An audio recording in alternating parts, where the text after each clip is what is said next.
So anyway, good evening, everyone. Donna Ward, Chair of Voter Services for the League of Women Voters of the Montclair area, and I'm very happy to see you all tonight. And tonight we have another module in our continuing speaker series of the parts of the Making Democracy Work campaign from the League of Women Voters. So we've had a series of topics. Last month we had it on getting out the vote and voter engagement. This month, the topic will be redistricting. Next month, we'll have it on money and local politics. But tonight, it's all about redistricting. And we have two experts from League of Women Voters of New Jersey and the US who are with us tonight. Demetrius Fisher is from the League of Women Voters of the US. He's the National Campaign Manager for People Powered Fair Maps. And he's going to be talking to us about the trends of redistricting, of what's been happening nationally.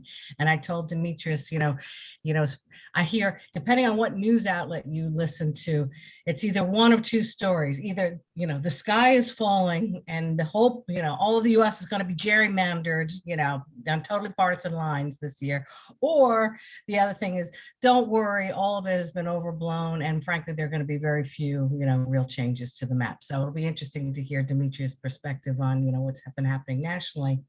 And then we also have Phillip Hensley, who is the Democracy Policy Analyst for the League of Women Voters of New Jersey. And he's been leading the League of Women Voters New Jersey's Fair District Coalition. The league here in New Jersey has a coalition of partners who have been working on fair districts, and Philip has been leading that effort. So Philip is going to talk to us about now, bringing it down to earth here in New Jersey.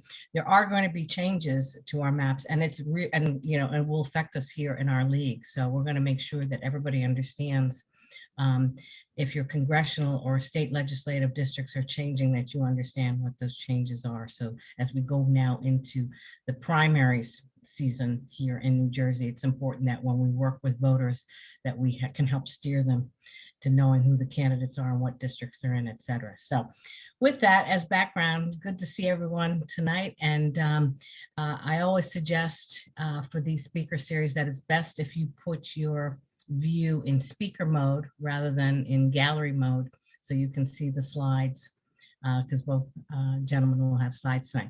So I'll turn it over to Demetrius. And I think Demetrius can share his screen. See if I can. I don't think that I can. Hold on, let me see. I'll make you co-host. There you go. Great. Second. Are you able to see my screen? Yes. Okay. Okay, thank you so much, Donna, for your kind invitation and for each of you being here today. I wanted to just talk about People Powered Fair Maps and what we've been doing at the national office to kind of be able to support a lot of the in-state work around redistricting that's going on the ground. As she mentioned, my name is Demetrius Fisher. I am the National Campaign Manager for People Powered Fair Maps at LWVUS. So excited to be here with all of you this evening. As many of you know, we launched PPFM back in September of 2019. And the purpose behind it was to create a fair and transparent people power redistricting process that eliminate partisan and racial gerrymandering nationwide. And with that, the league and the board did a deep investment and generated this program that has covered nationwide in all 50 states plus DC. And this comes on the hem of, the Root Show versus the League of Women Voters of North Carolina decision that no fair test exists for courts to determine when partisan gerrymandering, has gone too far. So the league thought it important not to sit idly by, but to really put the money where the mouth is around being able to support this type of work across the country. And just a quick overview of, what the program includes. It includes all 50 states plus DC. And we really have focused on 5 major focus areas. That includes those states that are ballot initiative or referendums, state constitutional options, state legislative fixes, federal legislative fixes, and all of that has been coupled with a civic engagement and education component. So this is we are actually closing out year 3 of PPFM and folding that into Women Power Democracy. So the first year we really focused on a lot of movement and base building to really, pump the troops up and get them involved in the redistricting cycle, because we know redistricting is not, it's not a hot or exciting topic that folks just eagerly want to jump into. So year 2, we really focus on training and resource development. So we have a lot of trainings and produce a lot of resources that leagues were able to take and use to train troops on the ground. So we are excited about the tools that we've been able to generate, a lot of the talking points, a lot of the toolkits that folks have been using, both printed and also for social media purposes. And year 3 is go time. So a lot of our, the leagues, we pump them up to be prepared to testify, to draw and then submit maps to their legislators, and all of them have done that. And people was like, why do we do this deep investment? Why did the league thought it important to invest this type of money and resources into a program of this magnitude? Well, we set out with a set of goals.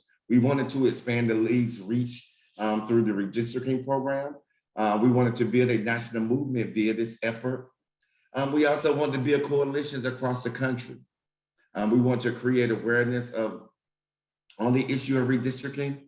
And we wanted to influence policy at the state and local level.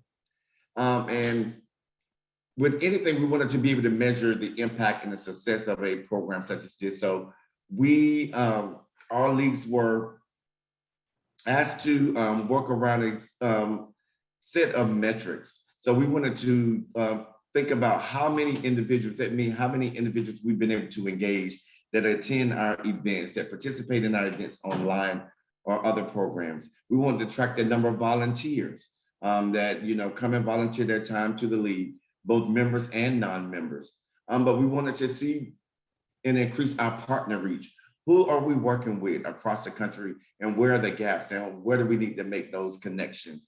And we also wanted to figure out how many events leagues are hosting across the country. What impact is that being made, and how are folks receiving it, whether that's in a virtual space, whether that's public forums, town hall, press conferences, or whatever the case may be.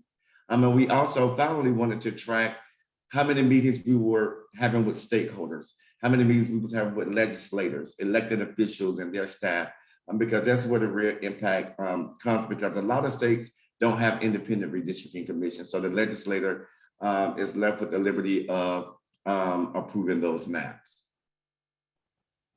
So as I mentioned, this is the first type of campaign where the league has really tracked these metrics. Our goal for this year was, in terms of total number of volunteers, was 140,000. As you can see, leagues, you guys have worked your butts off, and we were able to have 471,612. In terms of partners, our goal was to have 150 across the country. We have knocked that out the park as well, where we have 1,748. We had a target of meetings of 1,000, and we've been able to meet that goal as well with 1,693. And finally, our redistricting events. We know that we were in the midst of global pandemic, so a lot of our efforts were not being able to have in person. So we had to switch to the virtual space. So we thought 500 would be a good number. But clearly we underestimated the work and the power of the league, because we were able to have 6,241 events. And this is just activity from July 2021 through February of 2022. So just some updates around the litigation front. Right now we have 9 active cases. And I don't have all of the specifics. I know you may have some questions, but I can give some general information about these cases. And these are the cases that we've been able to resolve. and that is California v. Weber, LWV Ohio v. Ohio Redistricting Commission, Adams v. DeWine in Ohio, Atkins versus Virginia Redistricting Commission, and also Watson v. Simon. So those are cases that we have already resolved. And right now we still have 9 active cases that we are currently pursuing. And those are cases, this is a set of cases that deal with redistricting litigation around racial gerrymandering. In Georgia, we have signed on to the amicus on Common Cause versus Referensberger. In Maryland, Baltimore County, we've signed on for with the Baltimore County branch of the NAACP versus Baltimore County. In Texas, we've signed on with LULAC versus Abbott. And in Wisconsin, Black Leaders Organizing for Communities v. Spindle. And these are redistricting litigation cases where it is really based on partisan gerrymandering. In Michigan, this is a independent citizens commission and the League of Women Voters of Michigan versus Kent County, and also the League of Women Voters of Michigan versus Michigan Independent Citizens Redistricting Commission. In Pennsylvania, we have Benenho versus 2021 Legislative Reapportionment Commission. And also in Wisconsin, we have Johnson v. Wisconsin Election Commission. So folks have really asked, how should we stay engaged or keep people pumped about redistricting? So we wanted to come to this call with just some recommendations of things that have come out of this cycle that we think we should continue to do and kind of tweak to make it better as we prepare the roadmap to 2030 and 2031. So we think Lee should continue working in coalitions and with partners to build a strategy to evaluate the current redistricting cycle, and from those findings, develop a plan to address any issues. We also want leads to strengthen public engagement. Leads should find creative ways to keep the public engaged in census counting and redistricting, i.e. forums, town hall meetings, media events, social media, etc. Leads should work to lift up redistricting stories of impact or engagement for the media, both good and bad, because we want to tell the whole story. But we also want to evaluate and strengthen our work plans. What do we do good this cycle that we need to take into the next cycle? What do we not do so well in that we need to tweak and make it better? So identify challenges and work with the national office to develop a comprehensive strategy to combat those challenges, which will create a better opportunity for reform. But we want to also be intentional about our outreach and engage young people, making more of an active effort to engage high schoolers and college students, because they'll be the ones engaged in this cycle in the next 10 years.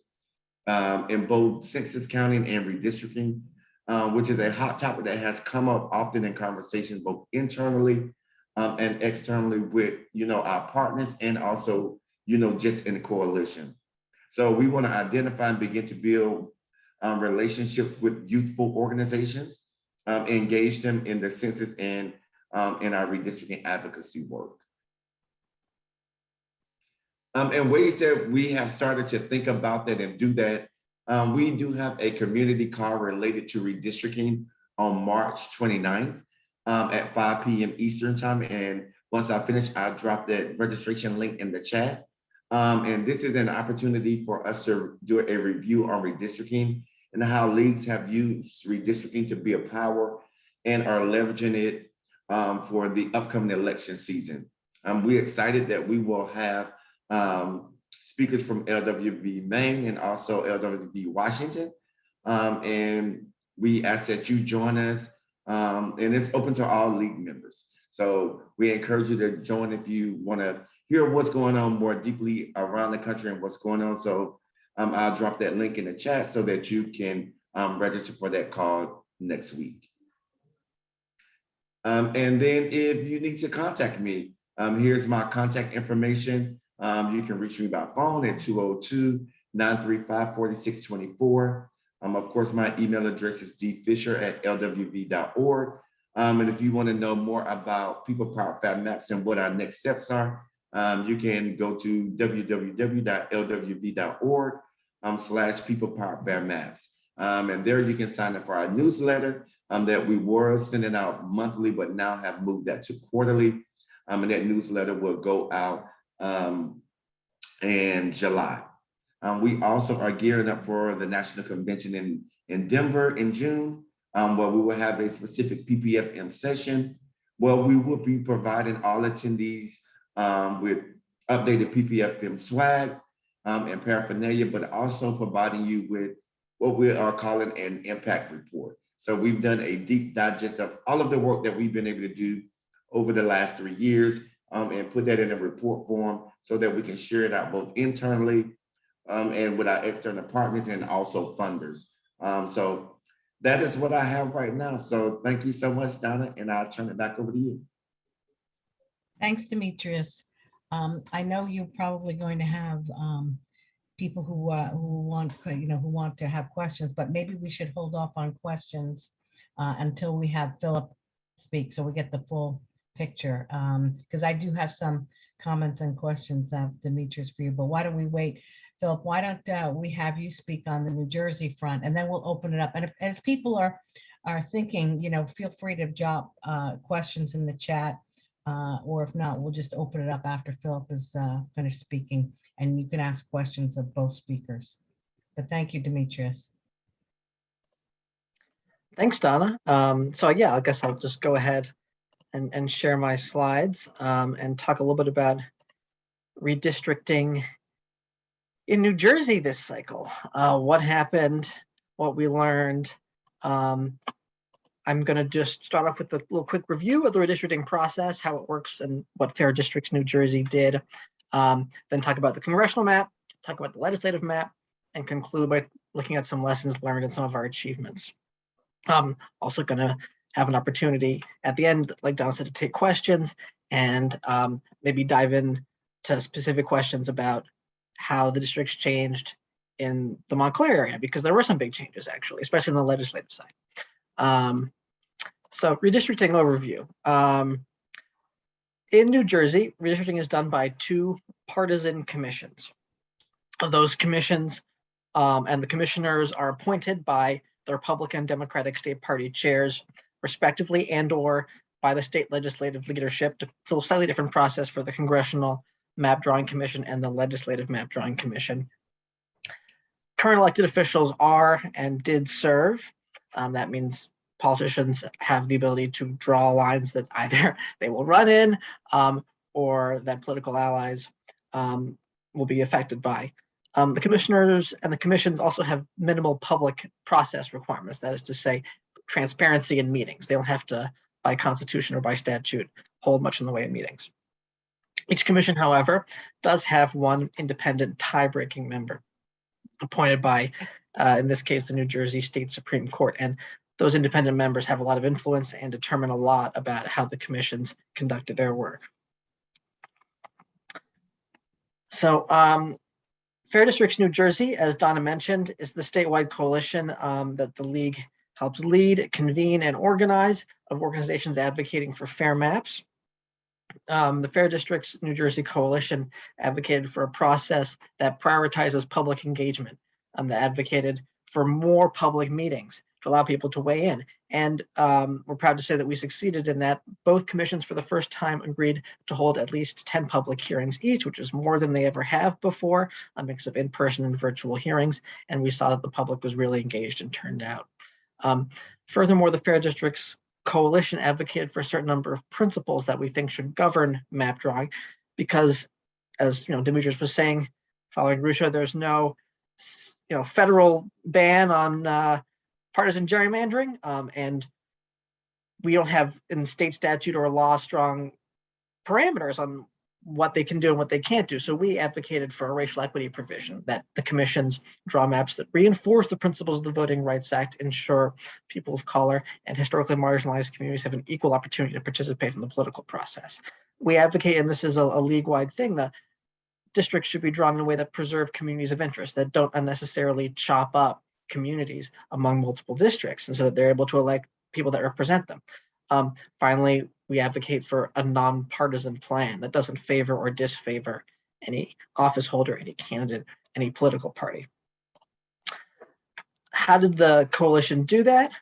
One of our significant accomplishments, in addition to advocating for greater transparency, which we'll talk about more, was to bring lots of diverse groups together and propose maps, unity maps to the commissions drawing legislative districts and congressional districts. This is a significant accomplishment to bring so many disparate groups together, 19 in one coalition, 21 in another, spanning from the League, the New Jersey Institute for Social Justice, the Latino Action Network, the New Jersey Alliance for Immigrant Justice, the NAACP New Jersey State Conference, so many more.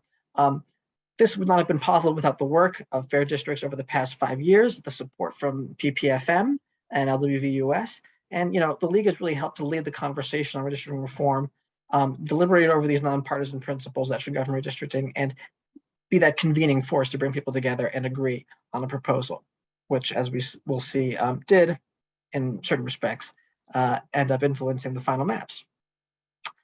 So now I'm going to talk a bit about congressional redistricting in New Jersey. Here's a zoom. That's John Wallace in the box there. He's the independent tiebreaker. On December 23rd, the Congressional Redistricting Commission voted 7-6 to adopt the Democratic map. The commission, unfortunately and regrettably, did not release drafts, any maps really, in fact, to the public prior to convening and voting on that final map. And almost every other state draft maps are released to the public prior to certification in some way, shape, or form. So this is a almost uniquely opaque and secretive process. Following the release and the vote on the map, there was litigation. In particular, that was as a result of the fact that Justice Wallace, former New Jersey Supreme Court Justice, the independent tiebreaker, made the following comment. He said, when voting for the Democratic map, I decided to vote for the Democratic map simply because the last redistricting map was drawn by the Republicans. The Republicans sued, and the New Jersey Supreme Court ordered Wallace to amplify the grounds for his decision. Ultimately, he did so, going back and saying, I should have given more weight to my team. He had a team of advisors, and their assessment of the two maps, saying the Democratic map did better in terms of partisan fairness. Ultimately, the New Jersey Supreme Court ruled, and they upheld the map and threw out the Republican challenge. What did they say? In essence, they said that the court only has the ability to judge a map and not a process. The court acknowledged that the redistricting process in New Jersey is partisan, and that if voters want a nonpartisan, independent redistricting process that's truly separate from partisan considerations, that change would need to come via a constitutional amendment. And the language from the court was very specific and clear. Here I'm quoting the court directly. There are other ways to conduct the redistricting process. A number of states, including California, Arizona, Michigan, and Colorado, have created independent redistricting commissions that include citizens with no party affiliation in order to increase the degree of separation between map drawers and partisan politics. And that's been something that Fair Districting New Jersey has been calling for a very long time. And that's the gold standard for independent redistricting, a citizens commission. And the court acknowledged that if folks were upset about either the partisan reasoning or the outcomes in terms of maps, the solution is a constitutional amendment adopting a citizens redistricting commission. So that's the process. That's some of the back and forth. Now I'm just going to talk a bit about what the actual map does. The map has 5 districts where people of color are the majority, the same as there are currently. That contrasts with the 6 majority of people of color districts that were proposed in the racial equity map, of which the League and Fair Districts New Jersey coalition members were a part. In addition, the final compromise, or the final Democratic map, had fewer highly competitive swing districts. And New Jersey has a number of very competitive swing congressional districts. And that went back and forth in recent cycles. And this map makes districts 3, 5, and 11 in particular less competitive. Congressional District 3 goes from what was essentially a top of just district that was barely won by Donald Trump in 2020 to a district where President Biden won it 57% to 43%. Congressional District 11 here in Montclair went from a district that was quite a competitive district, a single digit margin, Biden 54, Trump 46, to a district that Biden won by almost 59%, Trump 41, a large double-digit margin. It's not to say that either of these districts couldn't be contested in some future cycle, but they are just much less competitive, and that's the case. As a result of some of those decision makings, the commission also made District 7 less democratic, and it remains highly competitive, but as part of their decision making on the Democratic side, they made Districts 3, 5, and 11 more competitive, put more Democratic voters in those districts, made District 7 less democratic. So now I'll talk briefly about what happened with Montclair and CD11 in particular. We can dive into some of this, after in the Q&A period. Basically, as we know, Montclair currently split between districts 10 and 11. That's still the case under these new maps, but as I'm sure everyone's seen, the exact lines have shifted. There's much more of Montclair now in District 11, but there's still some historically Black areas of Montclair that remain in District 10, around the 4th Ward, but not exclusively. Also moving from the 10th District to the 11th District are Milburn, South Orange, Maplewood, Glen Ridge, the rest of Bloomfield that wasn't already in District 11, and Belleville. And then some towns are moving from District 11 to District 10, namely Caldwell, Essex Fells, Verona, and the rest of West Orange that wasn't already in it. Overall, these changes result in, like I said, a District 11 that's more democratic, taking in more of Essex County, obviously, but District 10 remains a VRA Black majority district. It no longer, in addition to the towns I just mentioned, it no longer includes Linden and Rahway or parts of Bayonne, but adds some other towns, Union, Kenilworth, Cranford, Garwood, Union County. So those are some of the changes. A quick overview. Happy to dive in if folks have questions in the Q&A. Now I'll move on to talking about legislative, how that happened and transpired, and it was pretty different, as we'll see. The legislative map making process was more transparent, and we ended up, spoiler alert, with a bipartisan map. The independent member for the Legislative Commission was former New Jersey State Appellate Court Judge Karchman, and he announced earlier this year that both parties had agreed to his proposal that they each release a draft legislative map to the public on February 7th. Those two maps were labeled Turnpike and Parkway and were released to the public. The public was able to look at those and then testify and give feedback on those map proposals at a public meeting on February 9th. So this is a major victory for fair districts in New Jersey, for advocates for fair maps, because especially given the experience on the congressional side, but going back years and years, we've been calling for a more transparent process where the commission releases draft maps and lets people testify on them. And we got that this time on the state legislative side. Ultimately, in a bipartisan 9-2 vote, the commission certified a final compromise map on February 18th. That's again also historic in New Jersey. There was one dissenting Republican vote, one dissenting Democratic vote, but ultimately a bipartisan map was the compromise. And so what did that compromise map do? In short, the map, with a few notable exceptions, favored incumbents and otherwise stuck to basically a status quo. The map features 17 districts where people of color make up the majority of the population, which is less than the 20 proposed in the Fair Districts Unity map.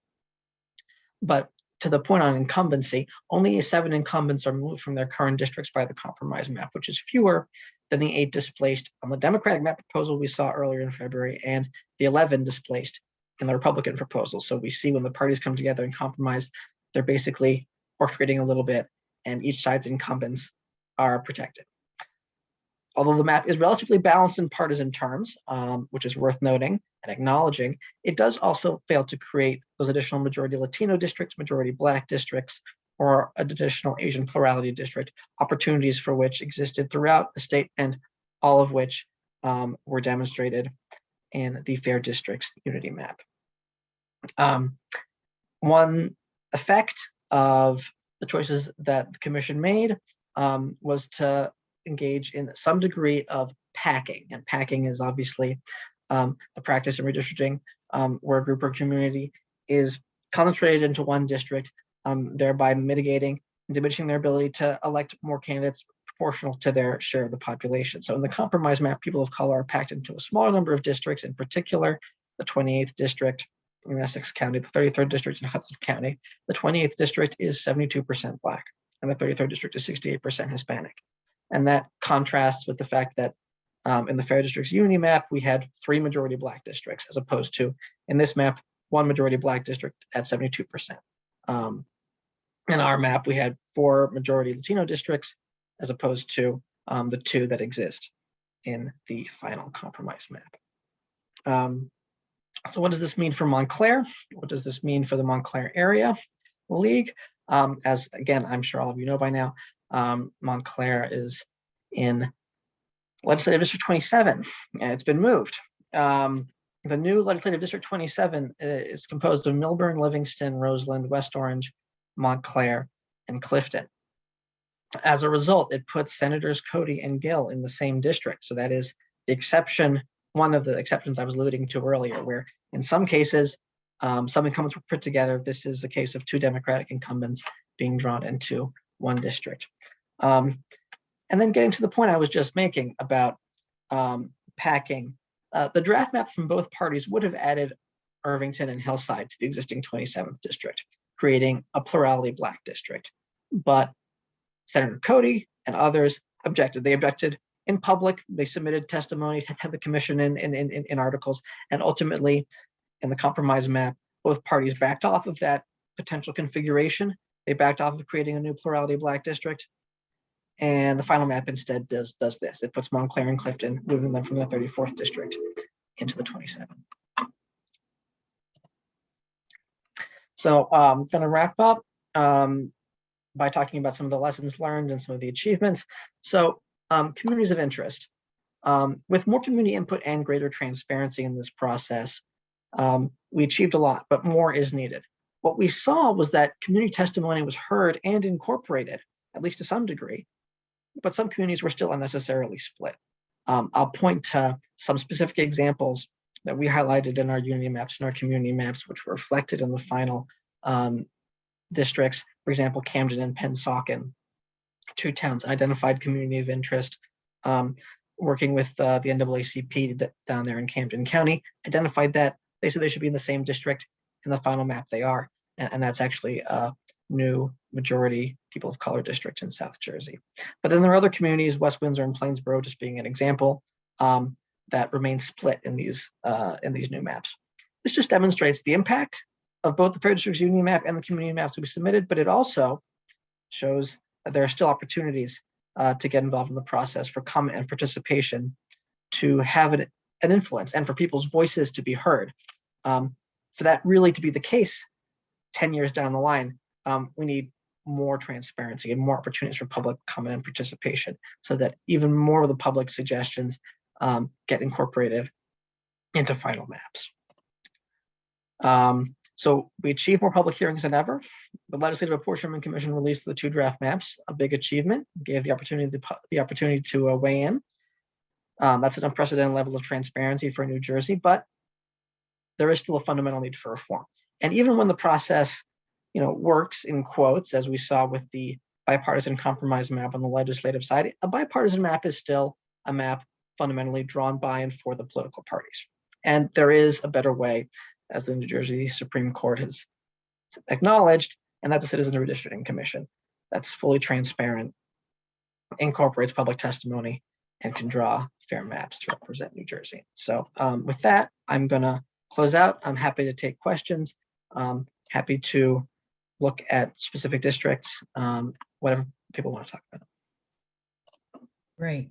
Thanks so much, Philip and Demetrius. Again, that's so helpful. And I find it always helpful to have to run through all the principles that Demetrius was talking about, and also to be reminded about what the league is doing at the national level and how much of our dues is going to fund this litigation that he was talking about, which is so critical. And then Phillip to walk through literally how the process worked in New Jersey. And thank God the league was involved, because with New Jersey's, historically opaque, deliberately opaque redistricting process, if it wasn't for groups like the League of Women Voters trying to let some sunshine into it or spotlight into it, God knows, what the political parties would be up to, left to their own devices.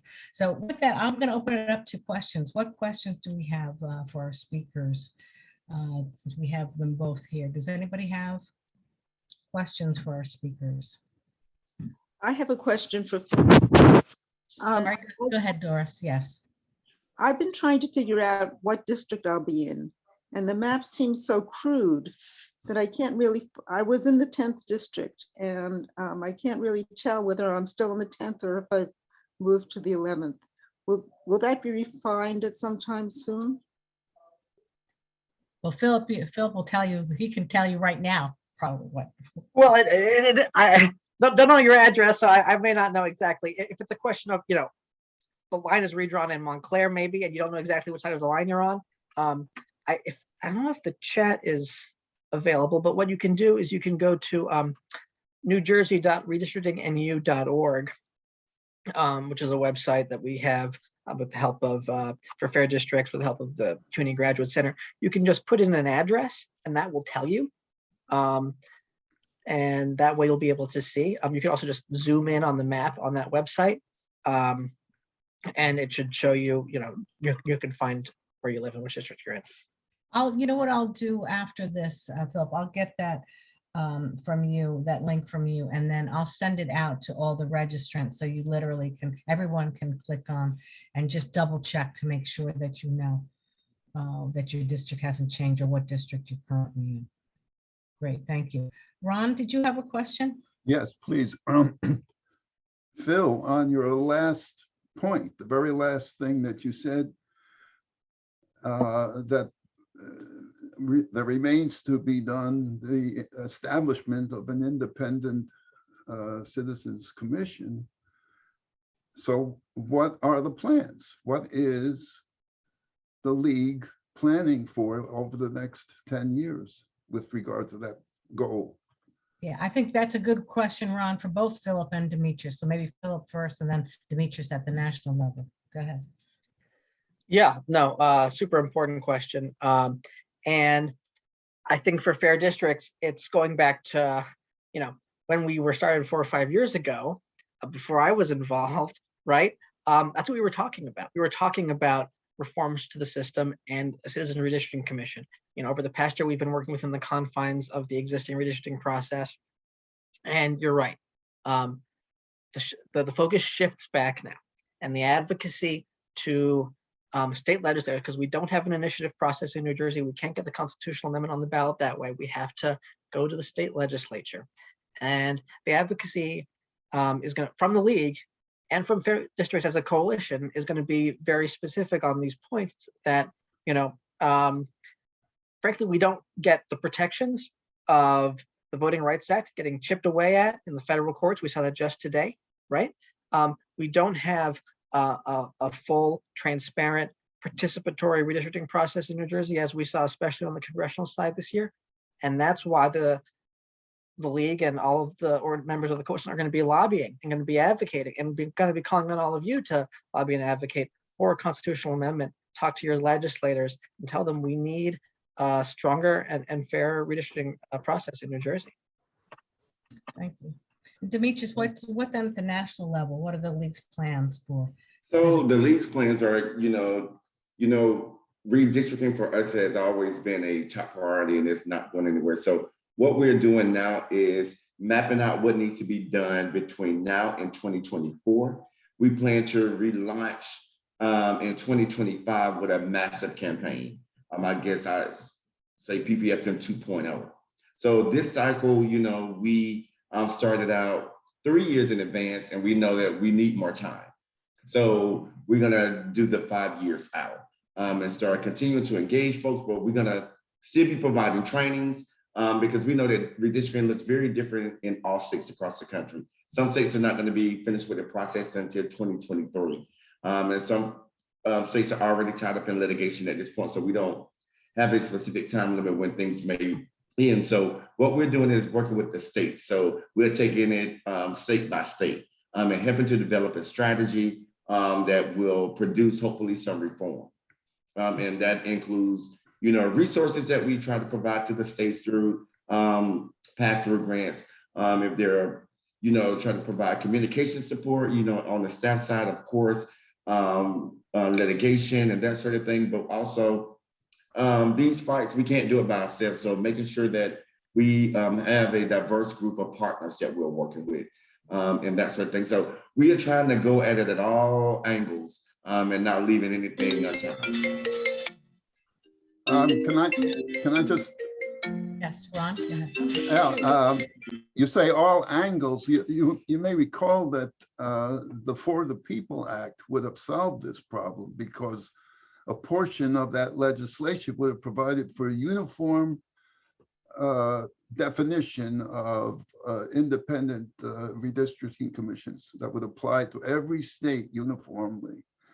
Now, that act is not going to go anywhere as it is, but that portion of the act could be cut out of it and pursued as independent legislation, perhaps. Does the league have any plans to yeah, that is definitely still on the table. Our legislative team, our legislative advocacy team is definitely working on that, having a lot of meetings on the Hill, thinking about strategy in terms of how we keep folks engaged and apply pressure to be able to figure out how can we get some movement on this. So that's definitely on our radar. So I know that, Jessica and her team, we will hopefully be sharing out some next steps around how folks can engage around that, and that should be coming out very shortly. Okay, good. Another question for you. Why is the league opposed to the Independent Citizens Commission in Michigan? Why are they on opposite sides of a lawsuit? I didn't understand the question, I'm sorry. On one of your slides, you showed that there was an action in Michigan in which the league was opposed to the Citizens Committee there, the redistricting commission there. It wasn't opposed to the commission itself because they pushed for the formation of the commission. They was pushing against the process and how some of the technicalities and things that they were doing as the commission that was not following up with the established guidelines. Okay. Yeah. I'd like to ask you both too about the census and the challenges that we had, particularly in northern New Jersey. Philip can appreciate this. We had parts of Montclair, parts of Newark. There was definitely undercounting in the big urban areas of New Jersey, and we were by happenstance, because we had a league member who was part of the leading the Census Commission, was able to point out various wards in Montclair and in surrounding towns that as the census was going on of where an undercount was clearly happening. We were able to mobilize some league resources, working with some community partners like the NAACP, whatever, and literally try to do door to door and whatever, trying to get people out. But this seems to me still a big challenge, because it all stems with a proper census count. And if we don't have a proper census count, then the redistricting is not going to be accurate. So can you both talk about what does the league do? I'm not, other than support in general the census count, what more can the league be doing to help with an accurate count? One thing that we have been talking about in terms of, we are going to be folding that the census into people power fair maps, because that helps us inform the redistricting process. So we're thinking about strategy, what we need to be doing now that will build the lead up until 2030. So those plans are still being developed, but just know that we're still in the fight, because we've already seen that in some places there have been a lot of undercounts, especially with the pandemic and with college students in the Asian community. So the census has sent out an updated kind of report around that and their findings. And I will share that link with you that you can also share it out with others so that you can kind of get a better understanding of what the landscape looks like across the country. Great, thank you. Philip, what do you think? Yeah, I'll just sort of echo Demetrius. Yeah, the Census Bureau did come out, I guess it was 2 weeks ago, acknowledging, that undercounts, especially for Black and Latino people, were undercounted in the census. And I think that is just, it's a combination of the particular challenges of 2020, but also this is a historic thing going back a long time. The census just does not do a good job. These are undercounted populations. And, I think in relative terms, New Jersey had, a pretty successful complete counts effort in 2020. We came in sort of better than expected relative to the census's estimates of where New Jersey would be. That will help us in some ways, but it's still, I think, all the efforts and all the successes of the complete counts effort in 2020 and the league, it's like, we'll have to do that even more and even earlier for 2030, right? Because we can't rely on, who's going to be running the Census Bureau in 10 years. It's about getting started even earlier, folding that in, like Demetrius was saying, with PPFF from a league perspective, and making that a real focus. Great, thank you. And Doris, did you have another question? Yeah, you're muted. You're muted, Doris. Talking about census, April 1st, the 1950 census is coming out because it's revealed 72 years later. Wow. And that was the last census where they went door to door everywhere. There was no mail-in or email, of course. Everything was counted door to door. And I wonder if that's something that would be just too expensive to do now, or if it's being considered at all. I don't know. Does anybody know? I don't know about that. I think, adding additional people to go door to door probably would be helpful, even if it wasn't everybody, so. I read a recent article in the Times that said 2020 may be the last time they do any door to door. Then the future will all be virtual. I mean, not virtual, but electronic. Wow. So that was being raised as somebody thought that. I also have just one last thing for both of you guys. You both touched on, and that is youth engagement, youth voter engagement, about how to better educate young people on why redistricting is important, why they should get involved, because it does seem like a dry, looking at maps, why is that even interesting or, exciting to do? And yet it really is. It's very, rough and tumble and very, very so. Can you explain more about how you think we should be going about trying to reach out and enlist high school and college students into the redistricting process? I would say build the relationships with some of the teachers at the high schools and see if you can do seminars around why redistricting is important and why they should get involved right now. Because in 10 years, they will definitely they are affected now, but they'll definitely be affected then because they have a part in the process. So the earlier we get them engaged and get them excited about the work and why it's so important, hopefully that will carry over through the years, and the same with college students.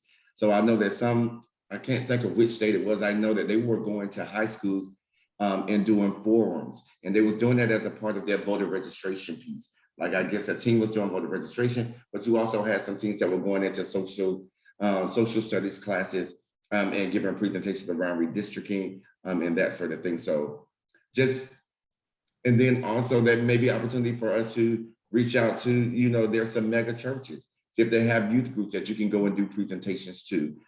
They just do a survey of what youthful organizations are in your area, and see maybe if you guys can come together as in collaboration with each other and host something together. And that may be a way to do that because young people now love social media. So they may want to come in and do solicit some support around how to do a, social media campaign around redistricting. And we have all of those toolkits that will be able to show folks how to do that. So I think it's just being creative and then just doing a digest of what you have at your fingertips. Thank you. Phillip? Yeah, I'll just say, the Fair Districts Coalition, we had 4 great interns at Rutgers from the Eagleton Institute of Politics.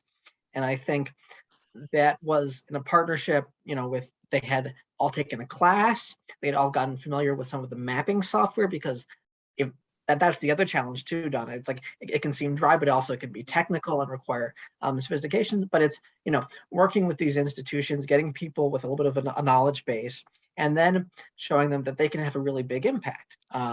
And there were also interns from this program who worked directly with the commission even. So there really are avenues for participation. A lot of people are maybe have an extra facility with either the mapping software side of it, or care about it, from an equity and representation side, and talking about how redistricting affects power and resources and all the things that people care about. Flows downstream from these decisions that are made in back rooms that determine who gets elected. So it gets to, you care about social issues, you care about what's going on.